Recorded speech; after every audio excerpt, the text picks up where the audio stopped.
तो हम लोग चूँकि लोक प्रशासन पढ़ रहे हैं, लोक प्रशासन क्या होता है? देखो यहाँ पे दो अगर हम टर्म देखेंगे, है ना, एक हम लोग बोलते हैं प्रशासन, प्रशासन है ना, एक टर्मिनोलॉजी है प्रशासन, दूसरा टर्मिनोलॉजी है लोक प्रशासन, दूसरा है लोक प्रशासन। इन दोनों में क्या अंतर है? प्रशासन और लोक प्रशासन, इन दोनों में क्या अंतर है? हम किसको प्रशासन मानेंगे, किसको लोक प्रशासन मानेंगे?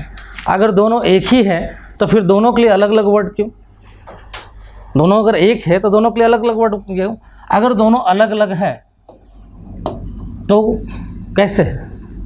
कौन बताएगा? इसमें बहुत सारे लोग पढ़े हुए हैं। तो प्रशासन का अगर हम लोग देखें तो प्रशासन हम किसको बोलेंगे और लोक प्रशासन हम किसको बोलेंगे? कौन बताएगा? प्रशासन के अंदर लोक प्रशासन या तो निजी प्रशासन को इंक्लूड करते हैं। मतलब एक निकल के आता है कि प्रशासन के अंतर्गत जो है लोक प्रशासन और निजी प्रशासन, यही ना, निजी प्रशासन, ये दोनों इसमें आ जाएगा। और इसमें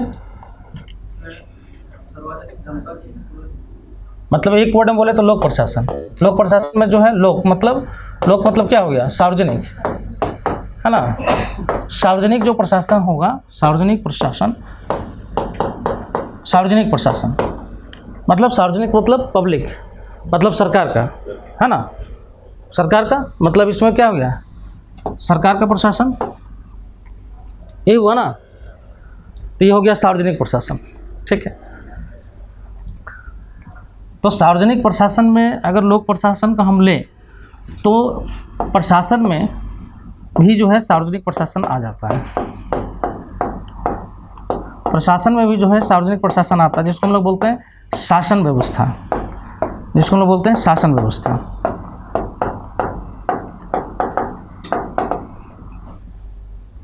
ये पूरा प्रशासन का ही पार्ट होता है।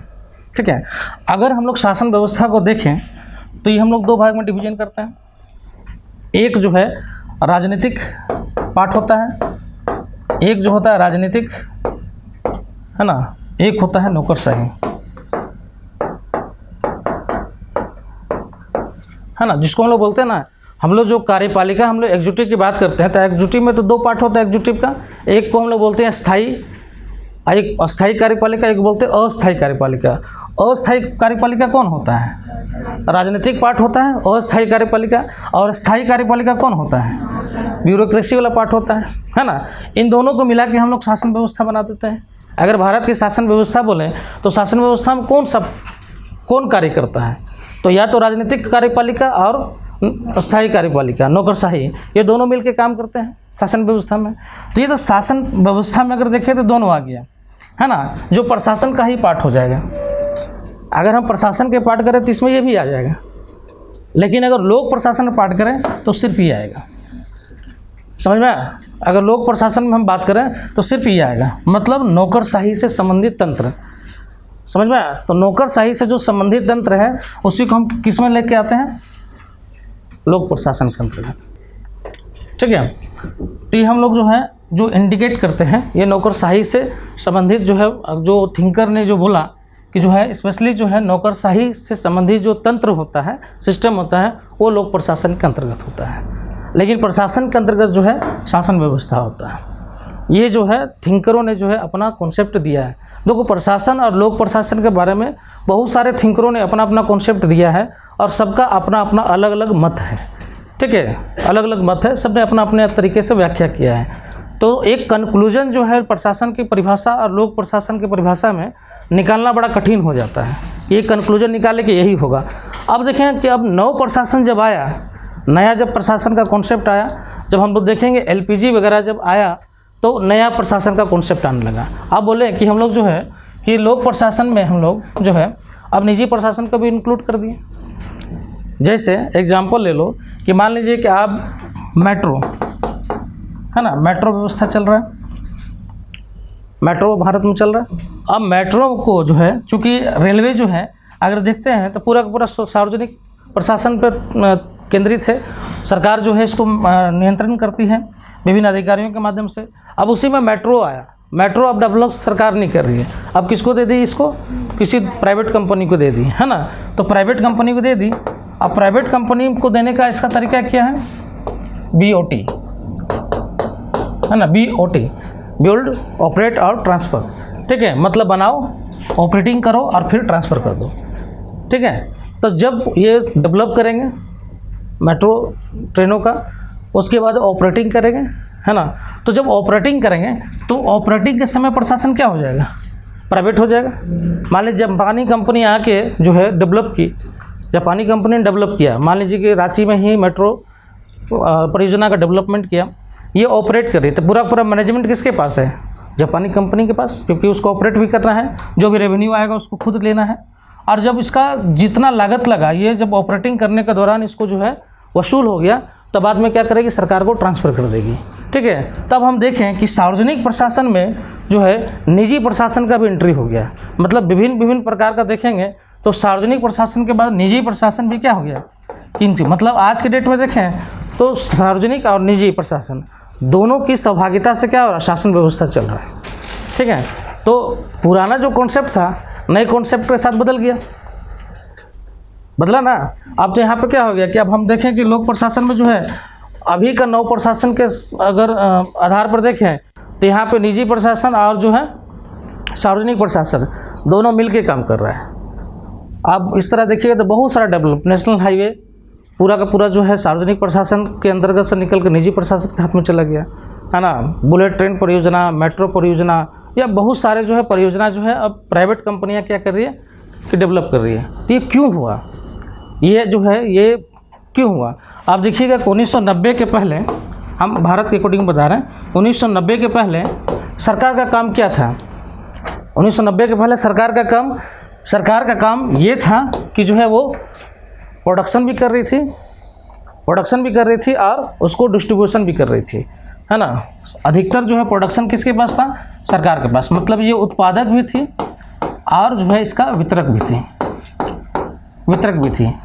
क्यों, क्योंकि इसको कल्याणकारी काम करना था ना, कल्याणकारी काम कर रही थी, वेलफेयर कल्याणकारी। और ये माना जा रहा था कि कल्याणकारी में जो है कार्य सरकार ही कर सकती थी, क्योंकि समाजवादी हमने देश बना कर रखा था। तो समाजवाद में जो है कल्याणकारी काम करना था, तो उत्पादन और वितरण दोनों सरकार कर रही थी। इसलिए हम लोग क्या किए थे, ब्लॉक करके रखे हुए थे पूरा का पूरा अर्थव्यवस्था को। तो 1990 के पहले अगर देखेंगे हम लोग तो पूरा का पूरा अर्थव्यवस्था क्या था, ब्लॉक था ना। सरकार का लगभग हर क्षेत्र में नियंत्रण था, बहुत सारा सेक्टर था जहाँ पे ओपन ही नहीं किया गया था, या अगर जहाँ पे ओपन करने का हमने दिया था परमिशन तो बहुत ज़्यादा क्या उसमें था, बहुत सारा नियम कानून उसमें हमने बना दिया था कि जिससे बड़ा आसानी से कोई आकर यहाँ पे जो है बिजनेस भी नहीं कर सकते थे या यहाँ के प्रशासन को देख भी नहीं सकते थे।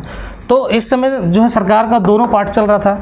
सरकार कोयला निकाल भी रही थी, उसका वितरण भी कर रही थी, सरकार रोड बना भी रही थी और उसको मेंटेनेंस भी कर रही थी, सारी चीज़ें कर रही थी। तो सरकार के पास जितना संसाधन होगा उसी हिसाब से डेवलपमेंट भी करेगी।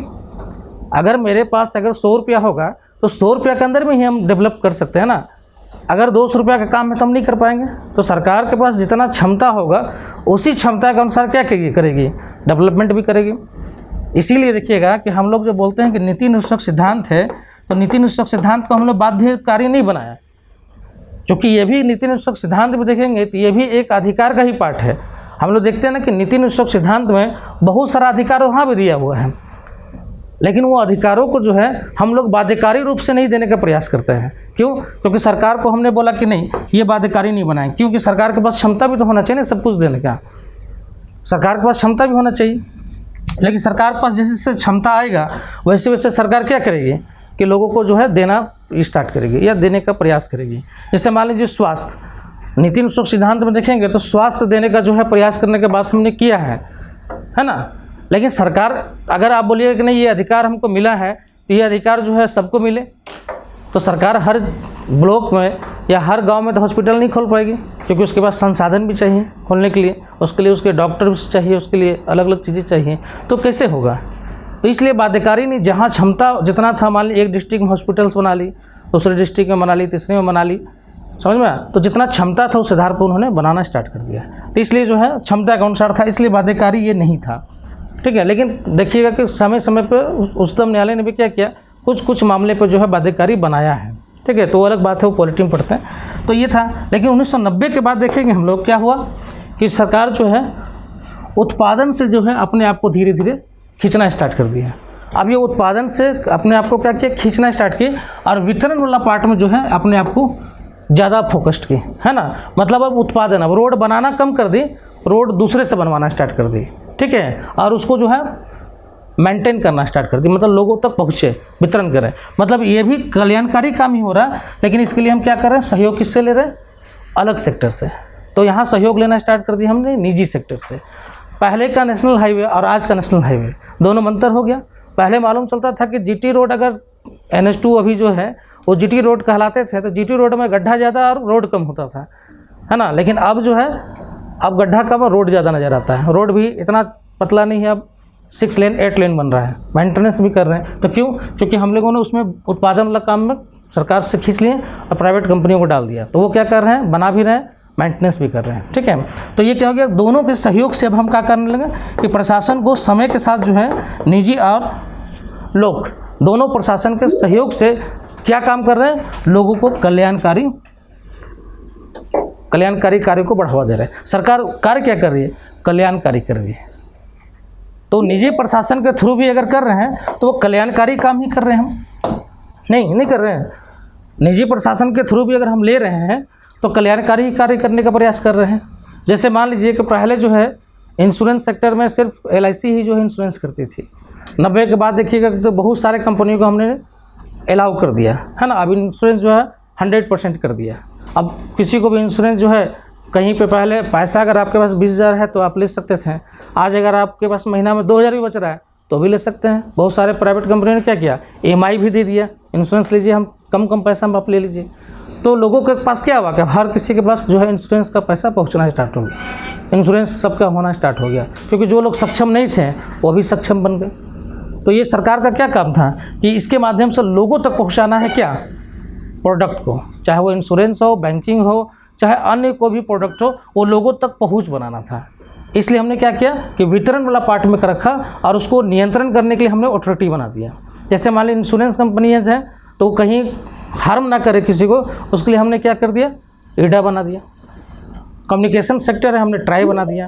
तो हमने संस्थागत ढांचा निर्माण किया और जो है नियंत्रण करने लगे, और वितरण जो है हम लोग निजी प्रशासन के माध्यम से भी करना स्टार्ट कर दिया। समझ में आया? तो ये हम लोगों ने, ये जो है आज के प्रशासन में थोड़ा चेंजिंग है।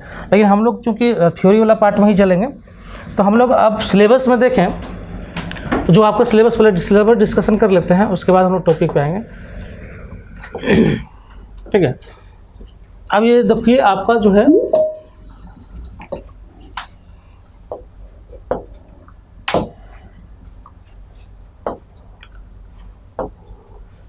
ठीक है, पहला जो आपका टॉपिक है ये आपका कोविड का पार्ट है ना। यहाँ से आपका कोविड है।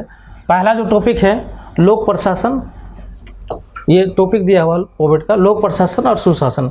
यहीं पे बोले कि ये 2 भाग में आपका बट गया। एक तो आपका लोक प्रशासन का जो है विभिन्न जो अवधारणा है लोक प्रशासन में, उस अवधारणा को पढ़ना है, और लोक प्रशासन का ही एक पार्ट है सुशासन, ठीक है। तो सुशासन को ही पढ़ना है, ठीक है। तो लोक प्रशासन सुशासन 2 पार्ट पड़ गया। तो इस पार्ट में जो है आपको थोड़ा सा काम करना पड़ेगा एक्स्ट्रा भी, लेकिन ये पार्ट जो है थ्योरी वाला पार्ट है। जैसे देखिए कि पहला जो पार्ट आपका है वो दिया है लोक प्रशासन, ठीक है। लोक प्रशासन, इसका जो है परिचय, मतलब ये है क्या, ठीक है। लोक प्रशासन क्या है, इसका अर्थ क्या है, क्षेत्र और महत्व। इसमें जो है 4 पॉइंट है, परिचय, अर्थ मतलब अर्थ, इसका परिभाषा, ठीक है, क्षेत्र और महत्व, ठीक है, क्षेत्र और महत्व। जैसे हम लोग बोले ना कि जैसे हम लोग बोले कि प्रशासन, है ना, प्रशासन को हम लोग अगर देखते हैं तो प्रशासन जो है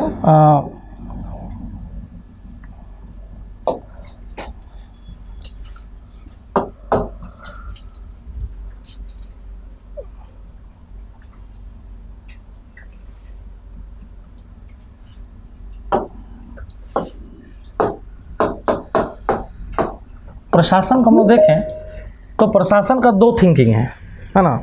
बोला गया कि जो है प्रशासन जो है इसका दो दृष्टिकोण है, इसका दो दृष्टिकोण के बारे में बात किया जाता है। अभी हम लोग प्रशासन में नहीं आए, प्रशासन ही बता रहे। प्रशासन में दो दृष्टिकोण की बात करता है। एक बोलते हैं प्रबंधकीय, एक बोले प्रबंधकीय और दूसरा बोले एकीकृत, एकीकृत दृष्टिकोण। प्रबंधकीय दृष्टिकोण और एकीकृत दृष्टिकोण। प्रशासन में दो दृष्टिकोण का बात किया जाता है, प्रबंधकीय और एकीकृत। कोई बता सकता है दोनों दृष्टिकोण क्या है? किसी को भी पता है तो? हाँ, प्रबंधकीय दृष्टिकोण में जैसे कैटलिस्ट है, इसको भी ले लीजिए, साल कर प्रबंधक हो, बाकी जितने भी यहाँ के वर्कर हो वो एकीकृत दृष्टिकोण से, चाहे वो सफाई कर्मी जो भी मनोज भैया लोग वो एकीकृत दृष्टिकोण। ठीक है। और कोई बता सकते हैं? कोई नहीं। प्रबंधकीय देखो एक वर्ड में समझो कि प्रशासन में जो है दो दृष्टिकोण की बात किया जाता है। कुछ लोग बोलते हैं कि प्रबंधकीय दृष्टिकोण है। प्रबंधकीय दृष्टिकोण मतलब जो उच्च पद होता है, उस प्रबंध में जो उच्च पद होता है, जो हायर पोस्ट होता है, उसी को क्या माना जाता है? उसी को जो है प्रशासन का पार्ट माना जाता है। यही प्रशासन का जो है पार्ट है। ठीक है। जो अधिकारी वर्ग है उसी को हम प्रशासन का पार्ट माने। ठीक है। इसको बोलते हैं हम लोग जो है प्रबंधकीय दृष्टिकोण, हायर पोस्ट, है ना। लेकिन एकीकृत दृष्टिकोण में क्या होता है? इसमें सभी को ले लिया जाता है। मतलब एक संगठन अगर है, उस संगठन में जितने भी कार्य करने वाले लोग हैं सभी को अगर हम ले लेंगे तो क्या होगा? एकीकृत दृष्टिकोण होगा। ठीक है। तो इसमें सभी जो है पदों पे काम करने वाले, कार्य करने वाले जो है अधिकारी या कर्मचारी जो भी हैं। ठीक है। जैसे एग्जांपल ले लो कि मान लीजिए इसने एग्जांपल दिया कैटलिस्ट है इसका ही, तो मान लीजिए कि इसमें प्रबंधन में, है ना, प्रबंधन में जो कार्य करने वाले हैं, जो निर्णय लेने वाले हैं, है ना, तो निर्णय लेने वाले मान लीजिए कि इसमें कौन हो गए? मान लीजिए डायरेक्टर हो गए प्लस टीचर हो गए, फैकल्टी हो गए। ये जो है विभिन्न जो है प्रबंधन कैसे क्या करना है क्या नहीं करना है इसी को, तो इसी को माना जा रहा है क्या? प्रबंधकीय दृष्टिकोण। लेकिन एकीकृत दृष्टिकोण में गया कि ये तो है ही, प्लस क्या हो गया? जो भी स्टाफ है, चाहे वो टेक्निकल स्टाफ हो, चाहे वो रिसेप्शनिस्ट हो, चाहे वो जो है ऑफिस बॉय हो, चाहे वो काम करने वाले कर्मचारी ही क्यों ना हो। ठीक है। ये सारे क्या हो गए? इस दृष्टिकोण के अंतर्गत, शासन के अंतर्गत आ गए। तो एकीकृत दृष्टिकोण होगा, इसमें सारे स्टाफ आ जाएंगे, ऑफिसर से लेकर पूरा स्टाफ निचले लेवल तक। लेकिन यहाँ पे क्या होगा? प्रबंधकीय में सिर्फ उच्च हायर जो पोस्ट है वही क्या होगा? प्रबंधकीय। इसी को हम लोग बोलते हैं संकुचित, संकुचित दृष्टिकोण, प्रशासन का संकुचित दृष्टिकोण। नहीं, केंद्रीकरण नहीं बोलेंगे। नहीं, केंद्रीकरण मतलब कि कोई एक व्यक्ति जो है पूरे निर्णय लेना स्टार्ट कर देता है। जैसे सेंटर जैसे बोलते हैं ना, कोई एक इकाई होता है जो पूरा का पूरा जो है वहाँ पे कार्य करता है। लेकिन यहाँ पे हो सकता है कि कोई एक सेंटर ना हो, अलग अलग सेंटर ही हो, अलग अलग अफसर हो, तो अपना अपना सेक्टर में निर्णय ले रहा हो। ठीक है। वो शासन व्यवस्था सेंट्रलाइज होना होता है। ठीक है। यहाँ प्रशासन में क्या है कि ऑफिसर को सिर्फ निर्णय प्रबंध करने वाला जो लोग होते हैं उसी को हम लोग ले रहे हैं, तो इसलिए इसको संकुचित बोलते हैं कि ये संकुचित प्रशासन का संकुचित दृष्टिकोण है, जहाँ पे सिर्फ कुछ लोगों तक ही सीमित रखा गया है। ठीक है। और ये जो है पूरे प्रशासन को एक बना दिया है, मतलब ऊपर से लेकर नीचे लेवल तक जो है ये एकीकृत हो गया। ठीक है। तो ये एकीकृत दृष्टिकोण की बात करते हैं। तो ये दोनों दृष्टिकोण जो है प्रशासन में जो है अलग अलग थिंकरों ने जो है दिया है। ठीक है। तो हम लोग इसलिए बताएं कि हम लोग को लोक प्रशासन समझने के पहले सबसे पहले हम लोग को प्रशासन समझना पड़ेगा कि प्रशासन क्या होता है। ठीक है। तो प्रशासन जब तक नहीं समझेंगे तब तक लोक प्रशासन भी समझ में नहीं आएगा। ठीक है। तो सबसे पहले हम लोग प्रशासन देखेंगे, प्रशासन क्या है, उसका जो है दृष्टिकोण क्या है ना, और जो है उसकी विशेषताएँ क्या है प्रशासन की।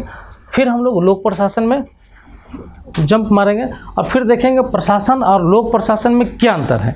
कल को डेट में अगर समझ में नहीं आएगा लोक प्रशासन तो हम लोग प्रशासन के पार्ट को लोक प्रशासन में घुसा देंगे तो फिर क्या हुआ, डिजास्टर होने लगेगा। इसलिए प्रशासन और लोक प्रशासन को थोड़ा अलग करके पढ़ना जरूरी है, तब जो है लोक प्रशासन को भी आप समझ सकते हैं।